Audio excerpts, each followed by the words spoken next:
আমি এখন যাচ্ছি তানজিরের সবচেয়ে আইকনিক জায়গা ক্যাফে হাফাতে। সো গাইস, আমি এসে গেছি এখন ক্যাফে হাফাতে, এবং ক্যাফে হাফা প্রতিষ্ঠিত হয় 1921 সালে।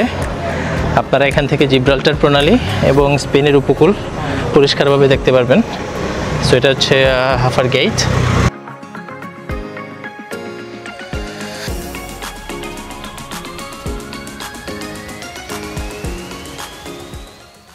1921 সালে তৈরি এই ক্যাফে শুধু কফির জন্য বিখ্যাত নয়, বরং এর দৃষ্টিনন্দন অবস্থানের জন্য। এখান থেকে দেখা যায় ভূমধ্যসাগর আর স্পেনের উপকূল। বলা হয় দ্য বিটলস, রোলিং স্টোনস, এমন অনেক সাহিত্যিকও এখানে বসে অনুপ্রেরণা খুঁজেছেন। পাথরের সিঁড়ি বেয়ে নামতে নামতে সমুদ্রের বাতাস আর পুদিনা চায়ের গন্ধ একসাথে মিশে যায়, একেবারেই অন্যরকম অনুভূতি। ক্যাফে হাফা শুধু এক কাপ চা নয়, এটা যেন তানজিরের আত্মার একটি অংশ।